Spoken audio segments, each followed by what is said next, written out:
My name is Tom O'Brien. I am the director of the Southwest Transportation Workforce Center at California State University, Long Beach.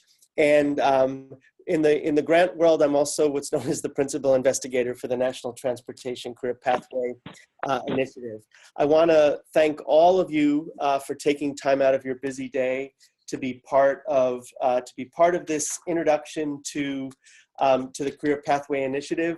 I know that some of you who are joining us have worked with one of the centers in the National Network for the Transportation Workforce, either as members of advisory boards or steering committees, and we're really pleased that you've been able to join us.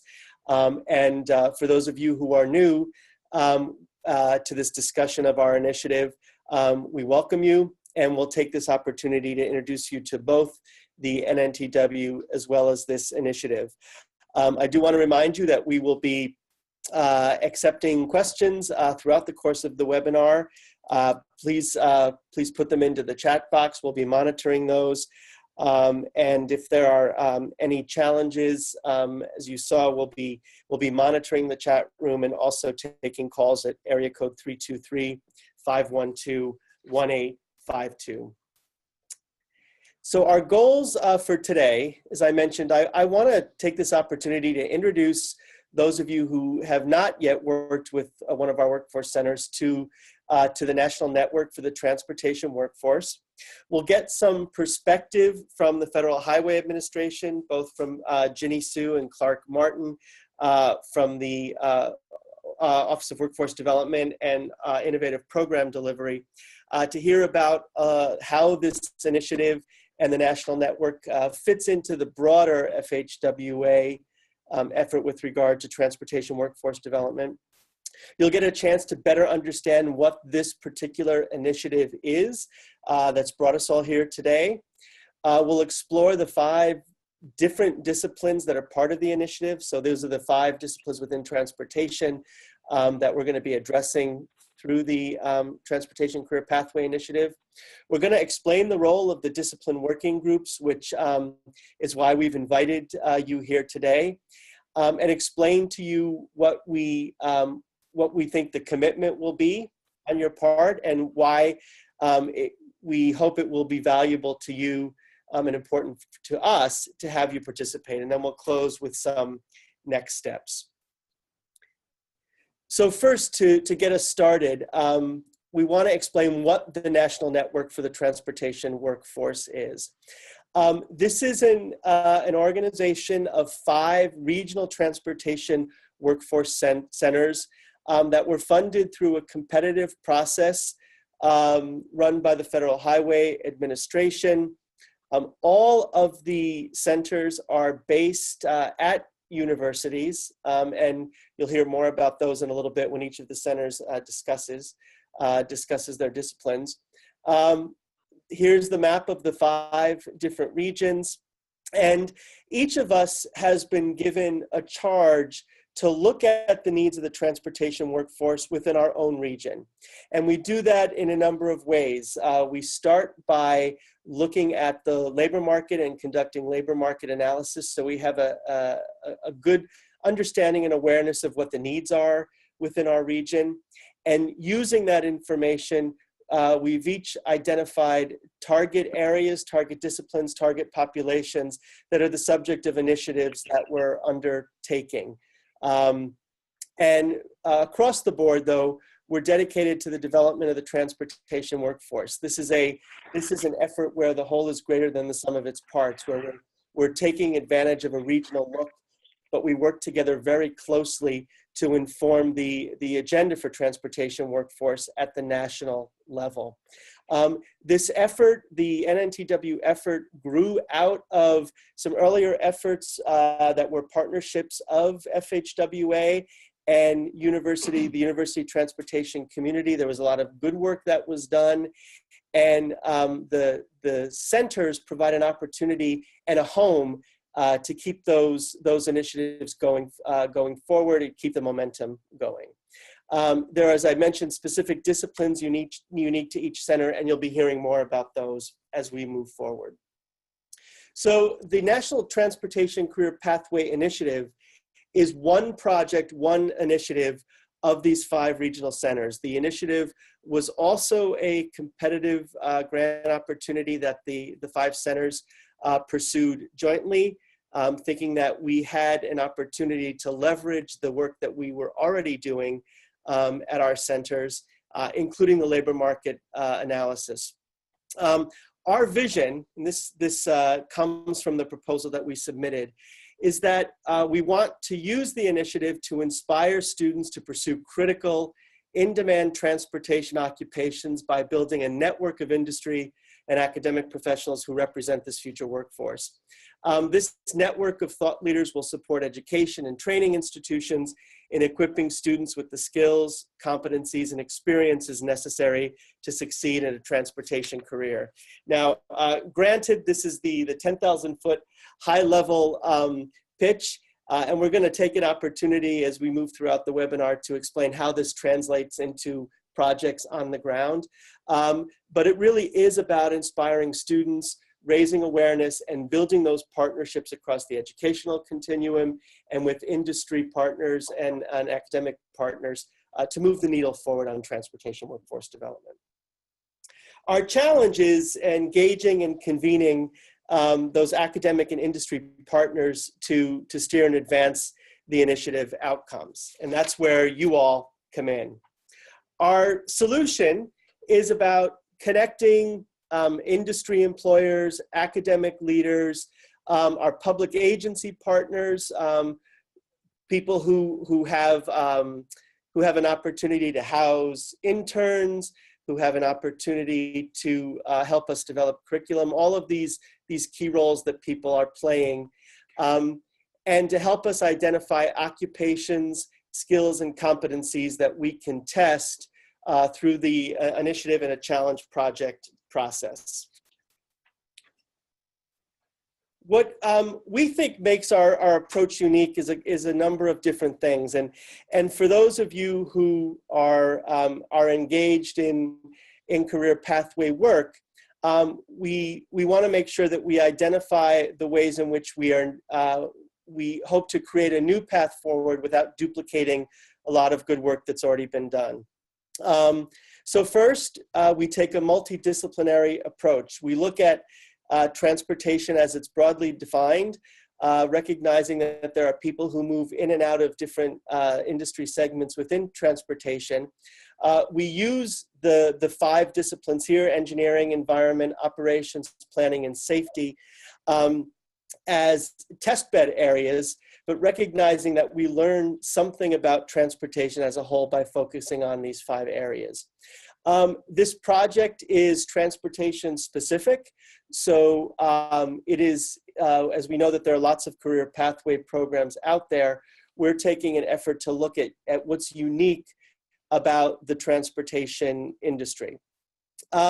This approach also balances the national perspective that's brought by sort of the Federal Highway Administration's series of initiatives, but takes advantage of the work that's done at the regional level by the NNTW centers. And given the fact that as each of the centers has already done our labor market analysis, we think it's important to note that our approach is research and data driven. So we come to the table having a good understanding of what some of where the transportation growth areas are and educational needs are within each of our regions, and that's informed the development of our approach. We're really focused on long-term impact, but recognizing that this is only a 2-year grant, we do that by validating our understanding of the transportation needs through demonstration projects and challenge grants.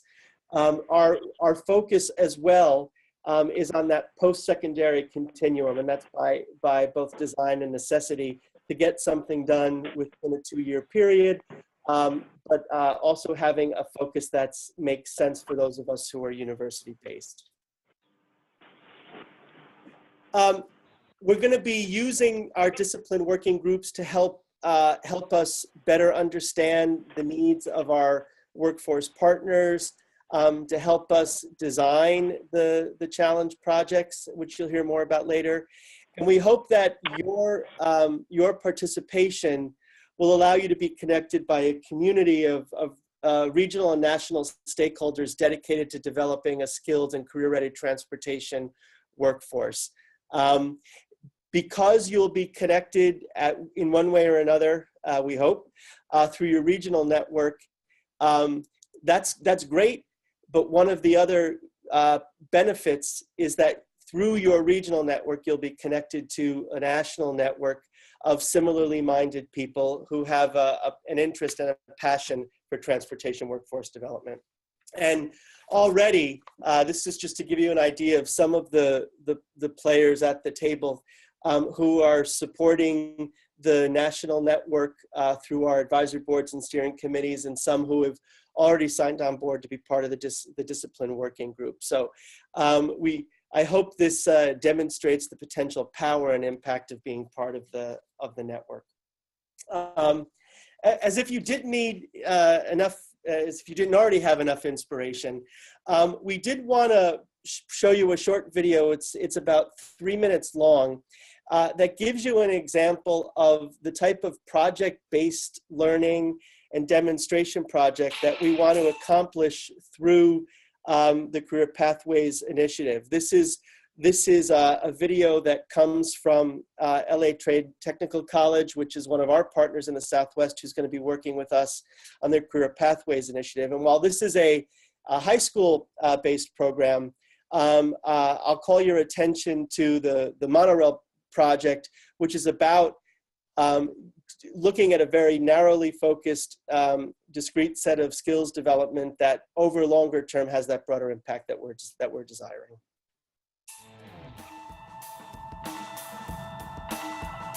Here at LATTC, we have the Transportation Youth Academy.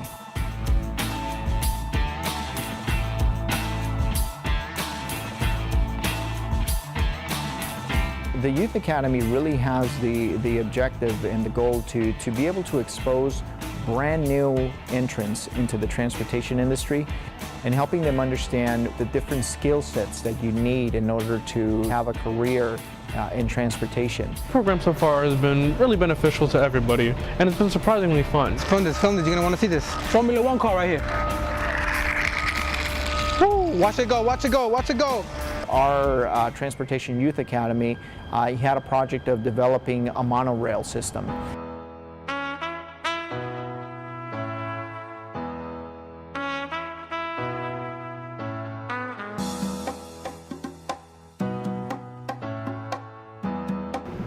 So the monorail that we're doing is a new way of transportation. We created a track and we have these hook-ons that we place on top of the track, and we welded some arches to stand up the track in the air. We're putting it together and we're gonna create a car that's gonna run on top of these tracks. The little cars we've designed ourselves, that is my favorite project so far, simply because the designing was left to us. We had a lot of creativity.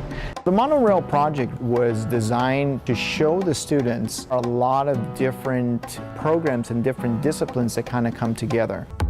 We learned a lot about electrical. You gotta know where to wire. Everything has to function well. Manufacturing and software program. I really love being a computer and designing blueprints for our parts that we're going to be doing. I think that's pretty sweet. If anybody would be interested in, really running this program at their school, whether it's at their high school, at their college, or anywhere else, really they could just reach out to us and we will give you everything that you need so that we can continue to promote the transportation industry to some of our youth. I think it's cool, man. Like, I get to make things, build things, hands-on, which is one of my favorite things. This program is rewarding. The teachers give you a lot of praise. They give you a lot of freedom. You could be creative. It's self-rewarding of like, I made this, it's amazing.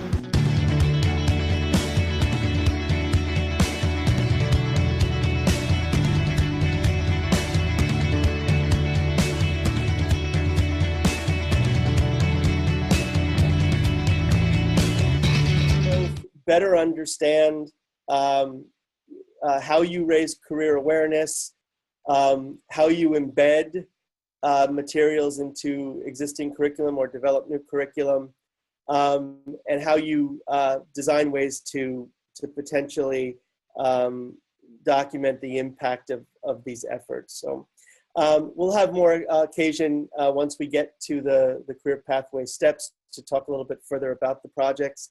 At this point, though, I'd like to turn it over to Ginny Sue, who's the Director of the Center for Transportation and Workforce Development in the Office of Innovative Program Delivery at FHWA. And we asked Ginny to be here to sort of talk a little bit about how this project fits into the broader FHWA efforts, what it means. So Ginny, I'll turn it over to you, and thank you for being with us today. You know, as recent as last May of last year, Federal Highway established the Center of Transportation Workforce Development to manage Federal Highway's workforce programs and to work with our private and public partners to help identify, develop, and implement workforce programs that will provide for a skilled, competent transportation workforce. And you know, we are particularly pleased to have the opportunity to work with the 5 region transportation workforce centers as the national network for transportation workforce.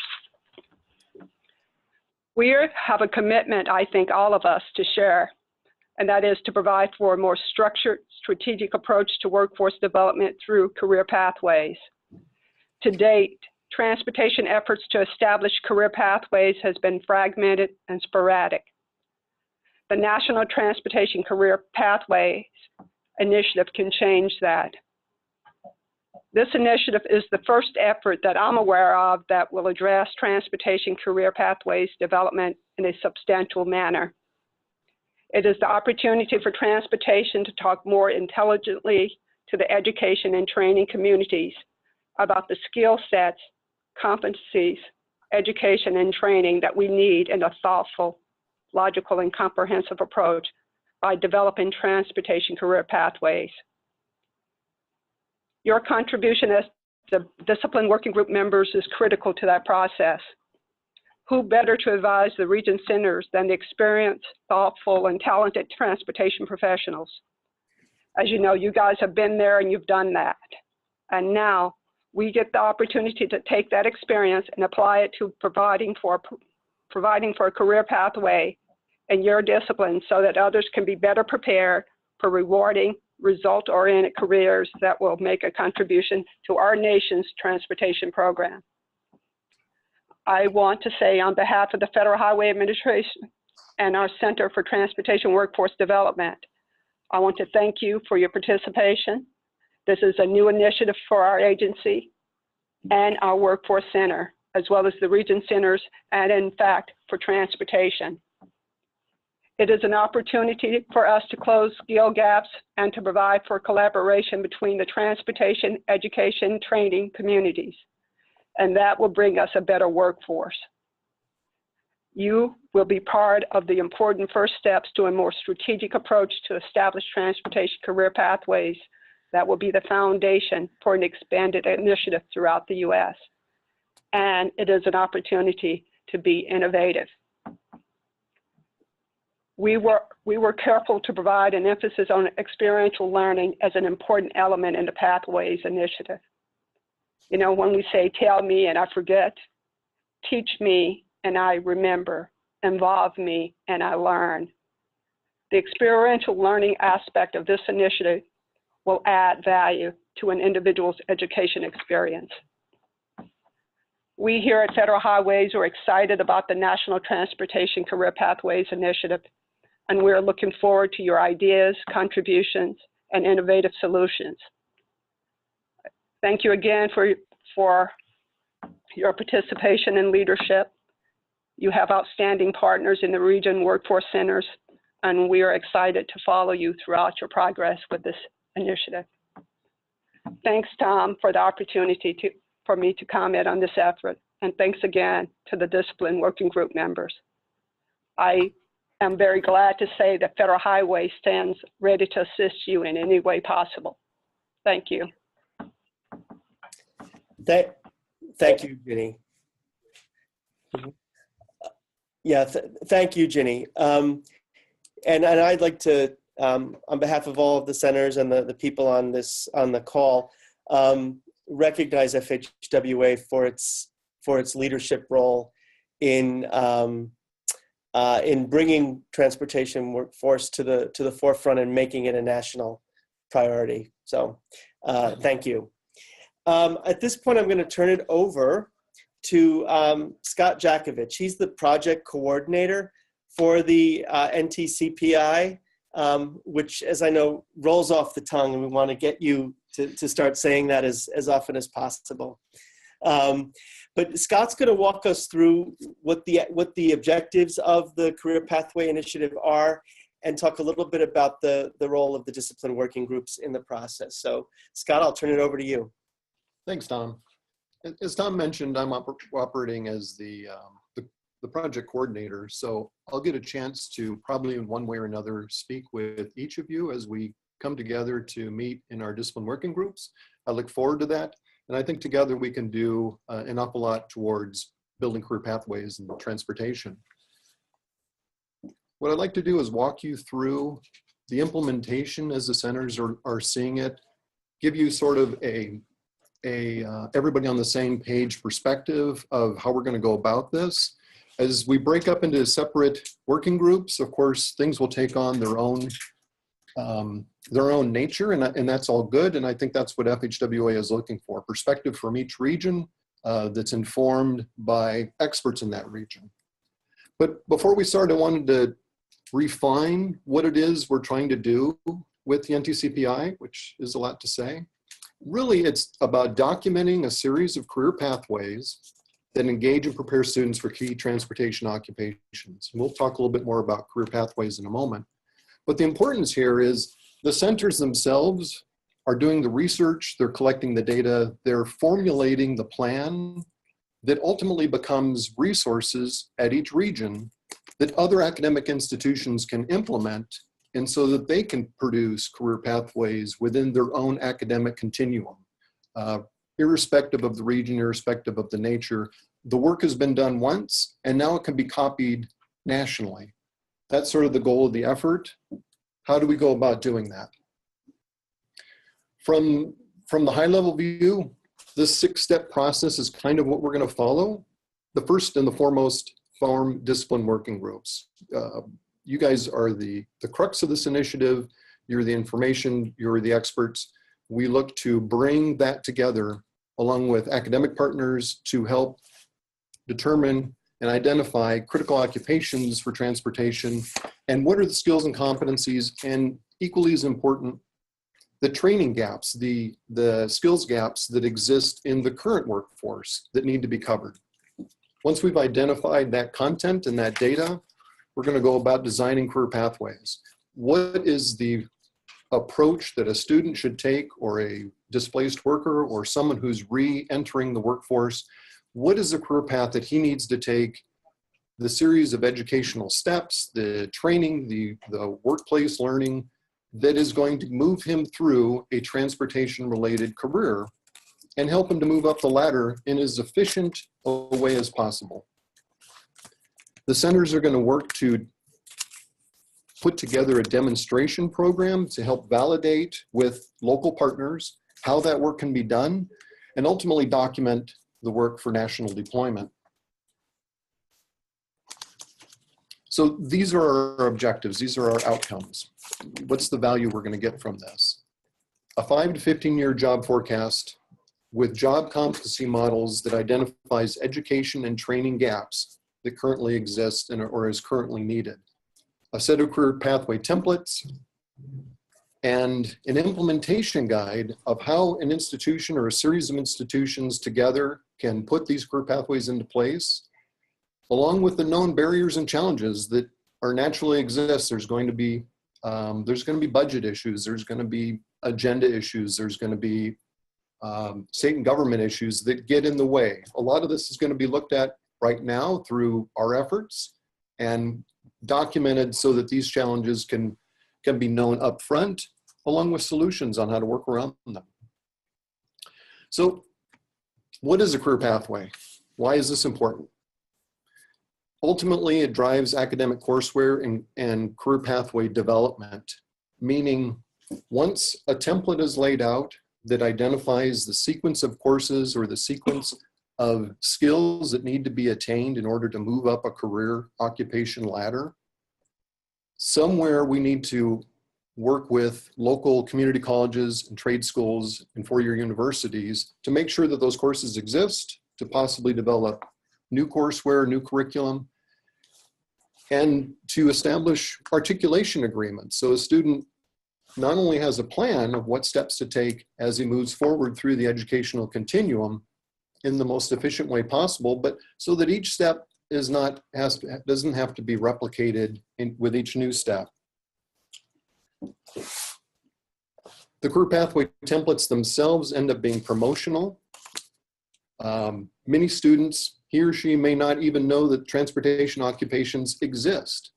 And so within the 5 regions, within the 5 disciplines, we'll do a lot of work to promote the various steps off the ladder where these occupations exist.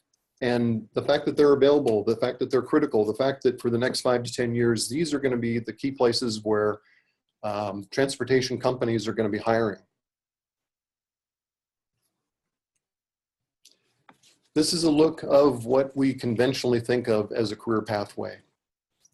You start out at the bottom of the ladder with minimal certification and minimal training, and slowly move up. As you add training, you add job skills, you get to earn more money. Our career pathways will articulate these various steps in terms of multiple entry and exit points, so that I know if I'm a journeyman already, I have the ability to become a specialist or an executive, and whatever that represents in terms of a planning or an engineering or a safety career. And what sequence of courses that I will need to get in order to move up that ladder and earn these new and higher wage earnings. So that's kind of our goal. That's kind of where we're headed. Where do we start?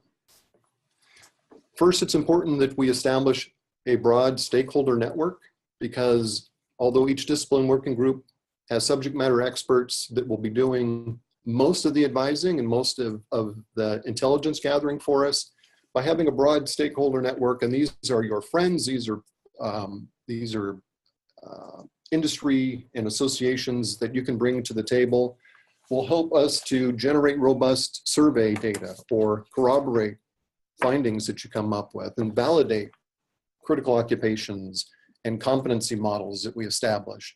And best of all, provide feedback on how new curriculum is working, or the new exits from the workforce pipeline are educated and prepared for these new jobs. So our first step, of course, is forming discipline working groups. That's pretty much made up of experts from technical schools, community colleges, and universities. Those of you who've been invited, because we need to make a mix of these specialties in order to be able to lean on academic expertise in developing career pathways and informing us about how they articulate through the educational continuum. We absolutely want to hear from public agencies who do a lot of the hiring or contract out a lot of the work for transportation. What are their needs? What do they see missing in the workforce? And of course, employers, because ultimately you're the ones who are going to be hiring. You've got fingers on the pulse of what the workforce pipeline looks like now. What do we need to do for tomorrow, for the next 5 to 10 years, in order to educate and better prepare that workforce, particularly in the face of transformational technologies? As new technologies enter the workplace, are workers prepared to handle those? For the discipline working group, these are kind of our key objectives, and we went over them a bit. Identify key transportation jobs over the next 5 to 10 years, specify those companies, and validate regional employment opportunities. A critical occupation should be something that if I follow your career pathway, I can end up with a job. We'll expose what gaps in current training and education exist, and assist in developing those career pathways for our academic partners, and designing those career pathways for our NNTW centers. Afterwards, when it comes to implementation, it's critical, and we hope that each of you will be so committed as to support educators in their mission. This could be by providing workplace learning opportunities for students, by bringing speakers into the classroom to share on-the-job expertise, or to help build what we call a demonstration project, much like what you saw from LATTC, where industry and educators are working together to put students in real-world industry situations so they can do project-based learning.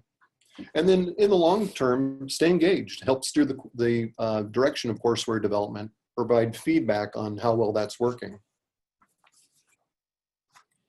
What does that commitment look like? So this is a 2-year initiative. It goes through October 2018. And ultimately, what we're asking is to attend quarterly conference calls. That's where most of the work's going to happen. That's where we will do data gathering. I anticipate homework, but it won't be arduous. We'll do everything as much as possible during our conference calls or our quarterly meetings. And then there's 2 yearly reporting webinars that we encourage you to participate in, either from the standpoint of just listening, or if you've got something to add, being part of the presentation. That's at the end of the year. We'll worry about that then. It's all about engaging and contributing to the agenda and help identifying these occupations and competencies, something I think each of you have the ability to do. And then ultimately recommend training solutions, things that you might have seen in your job in the workforce or as a result of your efforts in workforce development that are known and good and positive solutions. And then each of the centers are going to, in year 2 of this initiative, design a demonstration program that can be put together and implemented at partnering academic institutions, and that will involve partners from industry. In year 2, be thinking about that, how we can put something together, how we can implement a demonstration of how this works to kick off these templates as we release them at the end of October in 2018.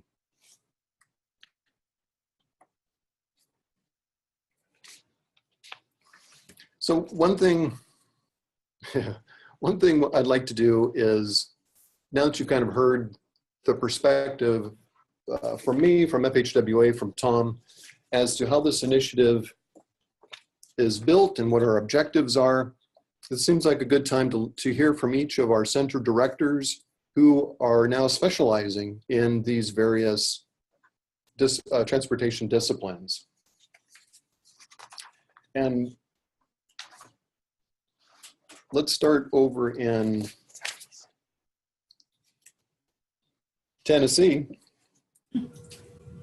with Stephanie Ivy, who's director of the Southeast Transportation Workforce Center.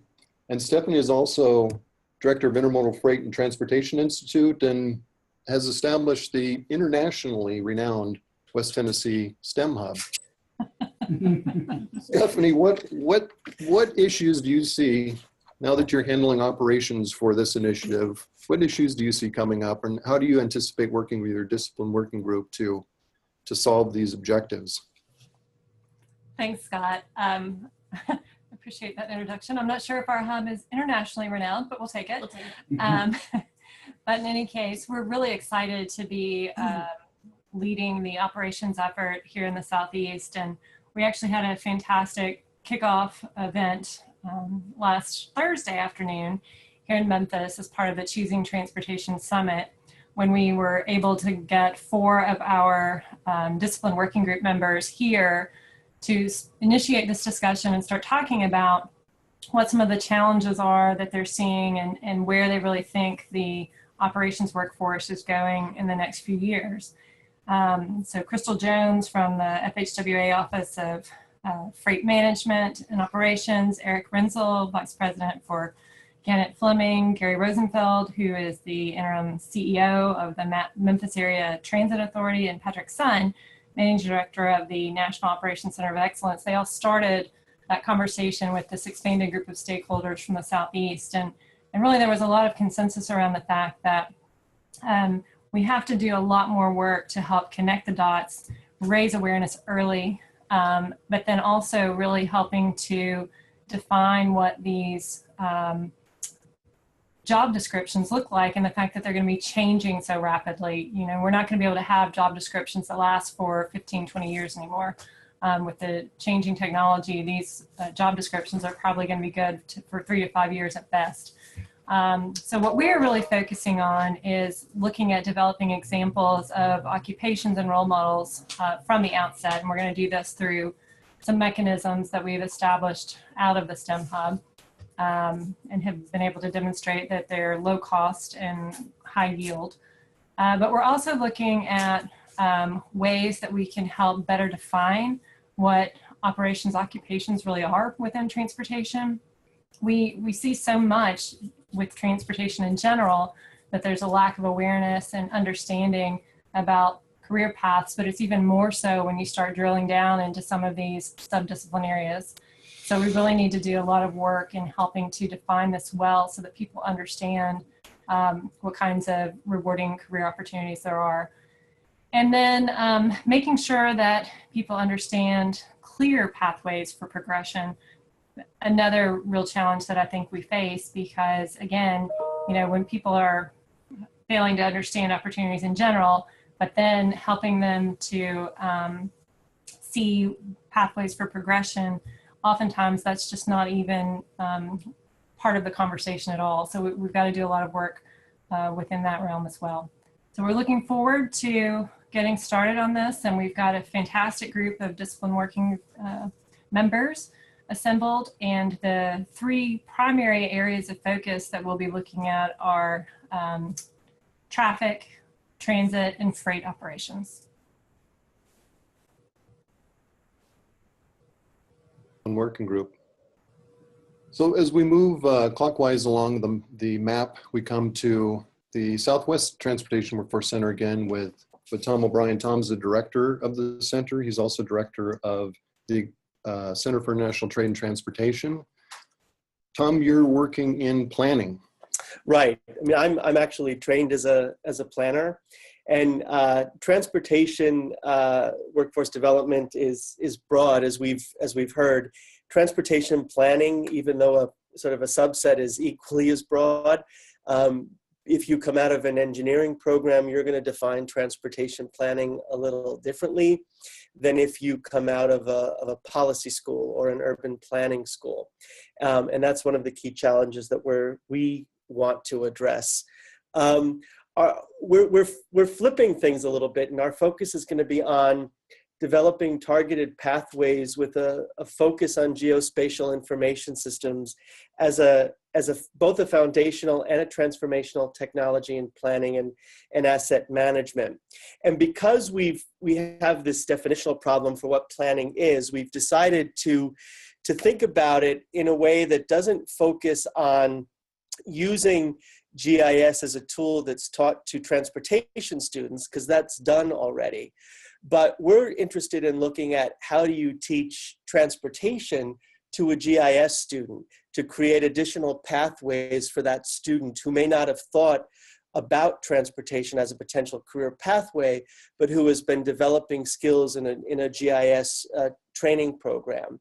And for us, that gives us an opportunity to create some structured pathways for GIS students and to facilitate the pathway from a 2-year to a 4-year institution, because transportation planning is not a program that exists at a lot of 2-year institutions. GIS is, however, and that student who's equipped with those technical skills may find a home in a undergraduate and ultimately a graduate program, or find themselves working in the transportation field by making them aware of those transportation opportunities. This is something that we've thought about doing as a result of some projects that we've done through the Workforce Center, and also as part of some of our other training and educational programs that we do here at Cal State Long Beach. We've looked at taking advantage of some of the GIS skill sets of our graduate students and assistants and applying them in training programs with the transportation audience. Most recently, we just used GIS skills to develop an app that facilitated a planning walking audit for a site to see how you engage the site from a different perspective as a person in a car or in a bus or on foot or as a truck driver, if you've got a technology-based solution at the ready to enable you to engage that site differently than you might otherwise. So that's what we're doing in the Southwest. And I'll turn it back to Scott. Thanks, Tom. Let's go to Bozeman, where Steve Albert is the director of the West Region Transportation Workforce Center at Montana. Steve is also the director of the National Center for Rural and Road Safety. Steve, your team is working on safety, which is a fairly broad discipline. What's your thoughts on how you're going to approach discipline with or safety with your discipline working group? Well, I think one of the ways we're going to work with them is to make sure that they understand what we need to do to tackle safety, is kind of look at it more holistically, that brings together engineering and technical positions relating to human factors, given that we know 90% of all crashes are due to driver error, not the road, not the environment. So we want to look at understanding what kind of training, what kind of education do people need so they can apply not only human factors to road safety, but also to operations, maintenance, and highway construction. Saying all that, holistic and broad-based approaches does have its challenges, however.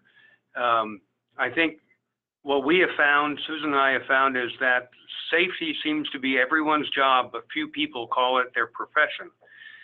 Training typically is offered also on kind of spot on in terms of jobs, and that educational institutional organizations really do struggle in providing interdisciplinary context. I don't think we have got beyond the stovepiping that goes on in accreditation. So somehow, if we're going to look at safety, we're going to have to look at more cross-cutting and bringing together those disciplines to solve real safety problems, especially in the West, which is predominantly rural, growing population, large landscapes, federal lands, represents about 60% of all the fatalities. So if we're going to train the professional of the future, they're going to have to know about safety. And also, if we're ever going to reach that last mile of safety, those folks need to understand what they can do and how to apply it. So some of our opportunities that we see is to create a robust and professional certification program that would be a natural fit with industry and self-interest, and prepare certification programs. And I think most importantly, in that there are a lot of cats to herd, that we work real closely with some of our professional organizations like the Institute of Transportation Engineer, the ARPTA, American Society of Civil Engineers, NACE, and others, so that we can leverage each other's skills and knowledge to make our roadways more safe. And I think one of the things I think any of the listeners have probably picked up on is that most of the centers which are doing work are leveraging other center activities they had before the Workforce Development Initiative. So this has been a great bridge to bringing together not only previous stuff, but things where we think things are going to go in the future, for us at least, specifically by safety. Thanks, Steve. I want to make sure if anyone out there has any questions, we encourage you to use the chat box and just send those in as you hear anything that you'd like some clarification on. We have operators standing by to handle your questions. So our Midwest Center is located in Wisconsin. That's where Director Teresa Adams also acts as the Director for National Center for Freight. Teresa, you have engineering as your discipline, and I understand that you've determined that mechanical maintenance or engineering maintenance is the focus that you're taking on. Can you explain to us how that's become your focus and what challenges you see? Okay, thanks, Scott. So Teresa Adams here. I'm actually a professor of civil engineering, so this is really an exciting opportunity for me. I want to acknowledge Maria Hart, who's our program manager, and so those that are on our discipline working group will get to know her a lot. So the engineering, the approach we're taking then is for maintenance engineering career pathways, and in this, our vision really is to build upon a lot of work that's already been done in highway construction, taking that the next step, adding in the asset management, a little bit more long-term, the care, stewardship of our infrastructure systems. And so this is a wonderful pathway to engineering, starting with technicians and technologists. And the exciting thing about this for our discipline working group is that there's so much already out there that we don't need to start from scratch. And so there's a lot been done on the body of knowledge for technologists, technicians. A lot's been done on certification of some of the maintenance systems and some of the engineering. So we've been spending a lot of time identifying some of those resources and looking at how we can pull them together. Our vision then is that we would look at then possibly apprenticeship programs or other pathways that would get young people interested in highway maintenance and ultimately then into engineering disciplines. So we want to kind of get rid of some of the stereotypes. I see the little graphic there, but it's not about potholes and roadkill. It's not about snowplows and grass cutting. It's really a lot of vision for the future where a lot of young people are much, much more interested in things that have to do with the environment and taking care of our resources and also into technology. And so there's lots that can be done there that we see a lot of surface water management problems, wildlife protection, invasive species and plants, brush control. So there's a lot more than just the potholes on the roadway itself. And so in our discipline working group, we have highway maintenance directors, we have public works directors, we have people who know about pathways, and we have industry employers in this area. So that we're looking also at technology in the 5 to 10 year future. We have a lot of automated equipment that's out there, even things like drones for monitoring. So this is a wide open, very exciting initiative, and I'm so glad to be part of it. Thank you. Thanks, Teresa, and I appreciate your clarification. I know that you've got your discipline working group scheduled for the middle of April. I look forward to joining you guys. In the, our last center in the Northeast is directed by Glenn McCrae. Glenn is also the UVM Transportation Research Center Director, and he's out of Burlington. Glenn, you have one of those other wide open disciplines, environment. I know you've been thinking quite a bit about it. How are you going to approach this, Glenn? Thanks, Scott. So the field of environment within transportation and just in general by its nature is interdisciplinary. It integrates physical, biological, as well as information sciences. So that's the challenge, is that it is so broad. And if you look both within environment departments, within DOTs, or on the in the FHWA's environment division, the range of both position titles as well as competencies is incredibly broad across a number of really great fields. But the challenge then is, how do you take this broad and dynamic field and bring it into line with something that could align better with more traditionally defined occupations and critical career paths? So what we're proposing as a starting point in working as a group is to start looking at how jobs are evolving today into really new fields as they're being built, essentially. And in particular, we're taking a start at looking at the fields of shared mobility and the work that's happening that really has emerged around what are being called smart cities.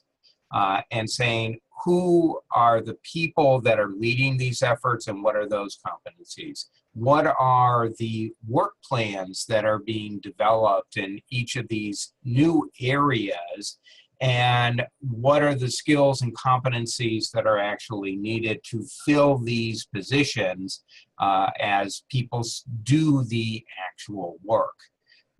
And from that standpoint of people actually in the field, we're hoping to be able to pull back and look at how those line up, both connected to more traditional pathways and positions, but also how they're evolving as much more distinctive both positions with new and emerging competencies and career pathways that are leading, I think as Stephanie pointed out at the beginning, into fields that are constantly evolving with job competencies that are going to have to be updated on a much more regular basis in what will be a constantly changing and innovating situation. So we're actually really happy to be able to take a look at things like the work that's being proposed and that came out of the US DOT Smart Cities Challenge as one of the kind of core starting points, some of the anticipatory initiatives coming out of Beyond Traffic 2045, and work backwards into the field. And we're really excited with the DWG members that are bringing a lot of knowledge and direct experience on the cutting edge of these institutions that are doing the work, the networks that are helping design it, and have built their own careers and career pathways that we can look at as models in transit, biking, walking, mobility on demand, looking at hybrid and electric vehicles and the infrastructure that supports them, the data and monitoring systems that are going to increase system resilience and growth, especially considering climate change as a kind of ever constant challenge issue on the side, and this coordination of land use, policy, and transportation systems planning and investment. So it's kind of this field of new and emerging fields within what we've looked at as the environmental field in transportation, I think, is where we're going to at least start as our focal point and see what we generate out of that, and then build backwards into what we will frame up as the critical pathways to keep these types of efforts moving ahead successfully. Glenn, that seems very comprehensive. I appreciate that. And I think what we can see is that the leaders from the NNTW are experts in these disciplines, and we'll be in good hands for the next 2 years as we work with them and help build out these career pathways. Tom, I'm going to turn it over to you. Yeah, and I'm going to introduce Clark Morton now, who's the program manager for the Center for Transportation and Workforce Development at FHWA. We've asked Clark just to take a few brief minutes to wrap up and provide some concluding comments, because we do have a couple of questions that we see that came through the chat room, and we want to have some time to answer those. So Clark, with that, I'll turn it over to you for your thoughts. Thank you, Tom, and I will be brief. This call is really for our discipline working group members, and want to be sure we provide some time and an adequate amount of time to answer their questions and address any concerns or issues they may have. First, I really want to tell you all how impressed I was with all the comments. I won't spend very much time at all going through them. Again, I want to be brief, but I was really struck by Tom's opening remarks. What we're really about here is this more strategic approach and how we're going to educate and really inspire students to consider and pursue these transportation careers. The need is there, the opportunities are there, and I just can't tell you how significant transportation is. I know you all appreciate this already, to our economy, to our way of life in this country, and how important it is that we have a skilled, competent workforce to deliver the transportation program. Tom, I thought that notion about inspiring students, and that's really what we're trying to do here through a more strategic, structured approach with career pathways, is going to be the key. And to Jenny's point, this is a real opportunity.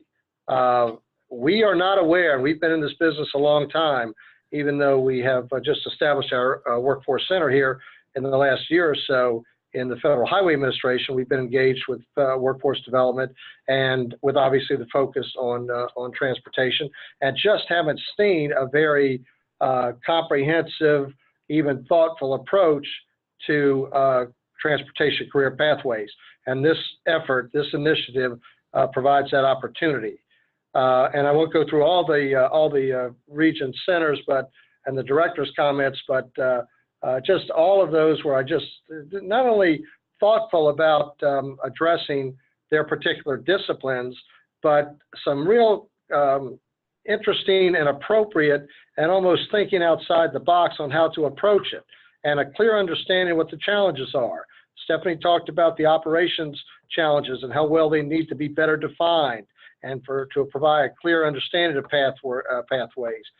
Tom's notion of addressing the GIS education and programs are there, but how can we kind of turn it on its head a bit and start talking about taking transportation to the students who then can get a better understanding of transportation within the GIS discipline. And maybe I am going through each one. I was just impressed with the grasp that all the directors had for their various disciplines.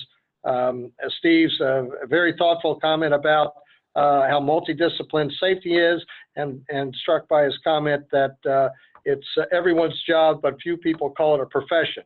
And no matter what discipline you look at, for the most part, safety is a critical component. Teresa has a good sense of moving the technicians, technologists into career pathways, and the fact, to her credit, there is a lot of work done out there already, and to build on that. And then Glenn, again, a very thoughtful approach by looking at recognizing how broad-based the environmental discipline is. And I've known Glenn for some time, and I've always appreciated his intellect. I think it was more than a Freudian slip when he said, by nature, environment is interdisciplinary and broad-based. There's certainly a nature component to our environment. But looking at the emerging technologies and how the environmental considerations reach across various disciplines and looking at the future and kind of focusing on the smart cities approach. USDOT has invested some significant funds and other private sector funds into a smart cities program, and that'll be a good way to kind of match what is needed in the environmental area based on what we will be investing in the future in smart cities and some of those new technologies. Finally, my last comment here, so we can take whatever questions the working group members might have, but I really do want to express again, reiterate Jenny's comment and those of Tom and the other directors about how much we appreciate the working group, discipline working groups participants here. You are all, and what Jenny said about being talented and experienced, and really what better group to draw from to try to frame how we should develop this next generation of transportation workers across these key disciplines. You've had that experience. You can draw on the experience, on your knowledge, on your skills, and really be a good, thoughtful advisory group to the centers. And it just is an area that we haven't focused at all on in transportation. This is going to be, in our estimation, very much a pilot, that what you all arrive at, discover the result, we will want to take it into other educational forums and into the school districts and technical schools, community colleges, and universities across the country, so that we can better align the need in the transportation industry, both the private and public sector, with what we are providing, that demand side of what we are providing on the supply side, education and training capability. So thank you all. Thank you, Clark. Sorry, jumped the gun there. Thank you very much, and thank you for your leadership. You and Jenny have played a critical role in making sure that the work that's being done on the ground here has a voice in Washington, which is really important. So want to make sure that you're recognized for that. We want to, because we're coming to a close, we want to talk about some next steps.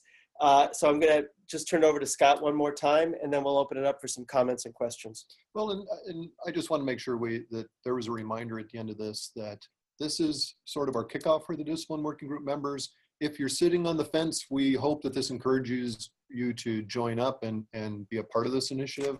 I think that there's some great opportunities, not only to broaden your network, but to do some credible things in workforce development.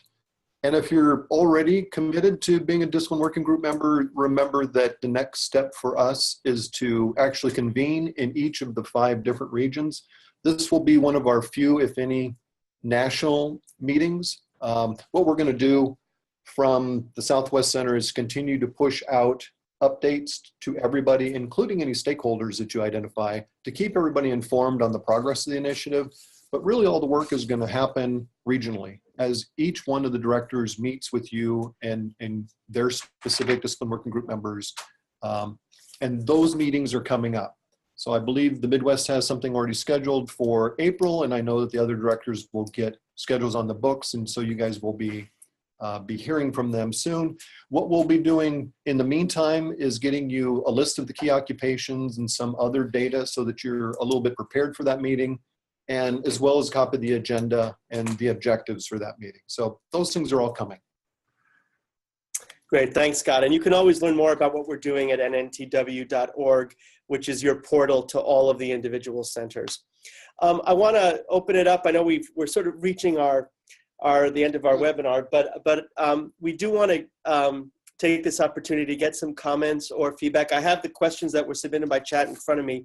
I'll address those in a second, but I do want to give an opportunity to the people on the phone to provide any comments that you might have. What did you hear? Did you do a good job of inspiring you? If you want to provide a comment, you press *6 on your phone. Is there anyone out there who has a comment or question they'd like to share?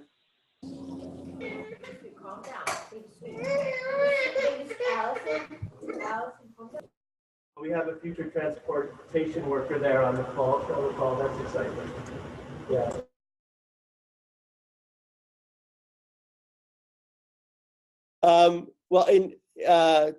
Still feel free to join in, but I do want to address the couple of questions that came in via chat.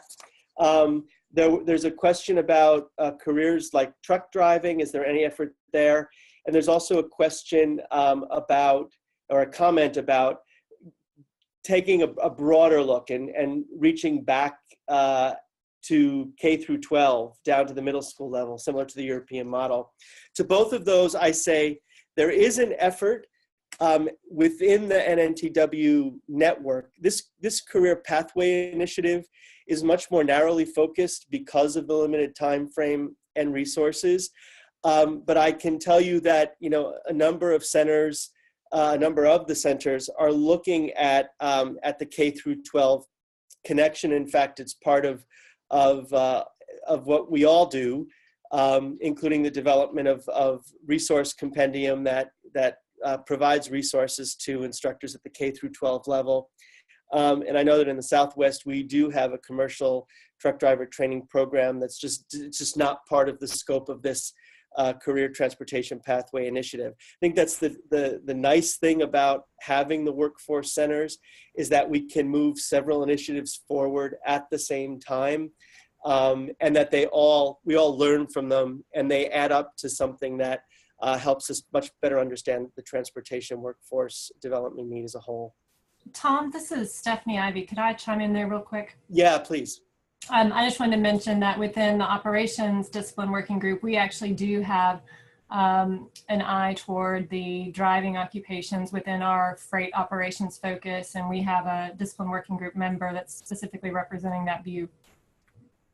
Oh, great. I stand corrected, so thank you. Thank you for that. And Tom, I think as we look at the continuum of not only the career ladder, but the educational ladder, somewhere down at the beginning is going to be jobs like truck driver.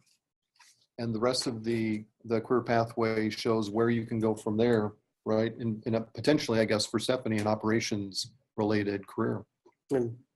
There isn't a very important question that was submitted on whether the president's proposed fiscal year 18 budget impacts this initiative. I'm happy to say no. We've got, this is funding that's already been allocated. I suppose Ginny and Clark can correct me if I'm wrong, but I think we're safe moving forward. with this one, which is very good news. We have a comment. Okay, Paige, do you have a mic? You want to offer your comment?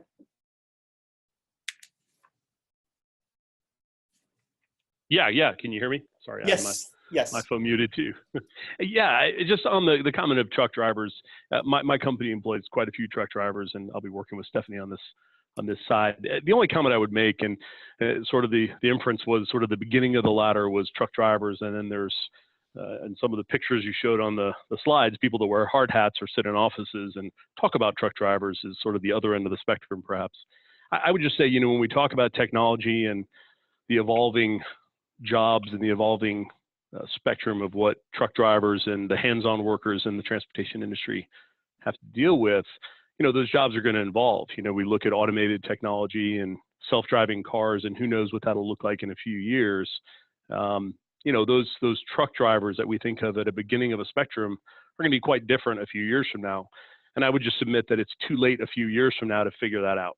And we've got to start looking at what those jobs are going to look like in the future, and not think of rubber hitting the road and, hands-on warehouse workers and truck drivers as the beginning of a spectrum, and then college-educated workers being further down the road, because those things are getting closer together, and those jobs are getting more complicated, more technology-laden. And I just don't want to see us having a call like this a few years from now and going, "Oh, wow, I wish we could have thought about that and thought a little more forward-thinking in our approach towards career pathways." Okay. Thanks, Paige. I actually think that's a great comment and demonstrates the benefits of having a broad-based discipline working group at the table. Thank you. Are there other comments, people who wanted to share some thoughts?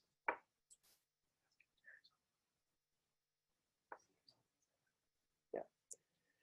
So is Terry Bills on the line? Thought you had something you had wanted to add. I am. This is Terry Bills from Esri. I certainly want to applaud the focus of the Western Center. We, from our perspective, just see tremendous opportunities in geospatial technologies, and not only in transportation, but even in the other areas that some of the other centers identified: asset management, environment, and even in operations and operations research. Just tremendous opportunities across the board in transportation. Just in our own company, we currently have, we run about 500 open positions every year that we're just not always able to fill. So the demand is certainly there. So. Thanks, Terry. I appreciate that. We have one more comment, a question that's come in. Craig Crick is asking, is the plan to have each working group member only join their respective regional effort? Scott, do you want to take that one? Well, I think that's effectively true. We're looking for you to have a close coupled relationship with the center that provided the invite to you. Presumably they reached out because of an existing relationship or a relationship they would like to develop. There will maintain a national perspective as we move through this initiative over the next couple of years, and you will have national connectivity to what's going on in each of the other discipline working groups.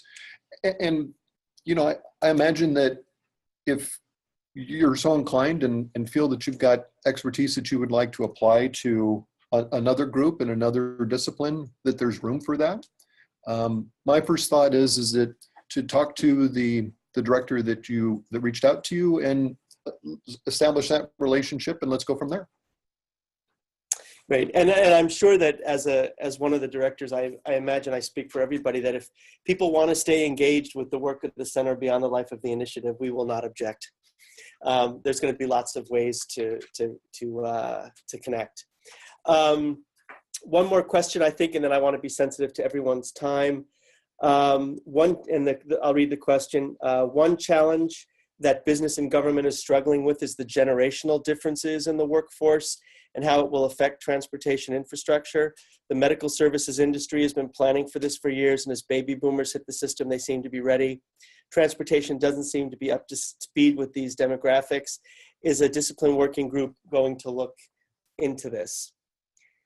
I think from our perspective, this is a question that we grapple with through the center as a whole. Our initiative is going to be looking at, I think, probably more focused on the awareness aspect. The question of succession planning is something that will be sort of inform the work that we do through the initiative, but it's not going to be necessarily the focus of this individual discrete effort. I'll ask any of the other directors to comment from their perspective. This is Steve Albert. I don't know if it would help. We have done a number of studies now, which one of them was picked up by the New York Times on looking at the impact of millennials. And I'd be glad to pass that information on. I wonder, though, if we should be really taking a hard look at it, given what they're saying is coming down the pike and the attitudes and everything else. So anyway, we've done a number of reports on how this affects mobility, specifically in federal lands and other rural areas. And if I can pass that on to someone, or if we can look at it as a group and say, how does it affect things? Thanks. Yeah, good point, Steve. Yeah, this is Glenn McRae. You know, I think this is inherent in the changing external conditions that are affecting all of the disciplines. So externally, in terms of the things we need to respond to as institutions, obviously internally as well, in terms of, you know, what does it mean for the workforce, and how the workforce, where does that workforce come from? How do we attract and retain it within a set of career pathways that make sense to a new generation of workers coming in? So there's both the internal workforce question around this, but then there's also the externalities of how do we want to get to where we're going? How do we want things that we expect to come to us to get to us? So all of those mobility and accessibility concerns that are changing generationally I think the medical services analogy is a very apt one here that will be defining this next decade, 10 to 15 years, that we've got to build this approach out to. Good. Well, I think we're beyond our time, but I take that as a good sign of people's interest, and I think the questions were spot on, and so I thank you for that. With that, I want to close. I want to thank everybody who's taken part and again given a part of the middle part of your day to this exercise. We welcome any follow-up questions to the individual directors, and we look forward to staying engaged with you over the course of this period and beyond. The webinar meeting has been recorded, so if you're interested in sharing it with some partners that you think might be appropriate for one of the working groups, then we will make sure that you get a link that you can pass on, because we certainly want to spread the word. So with that, I'll close. Thank you everyone, and until our next time, take care.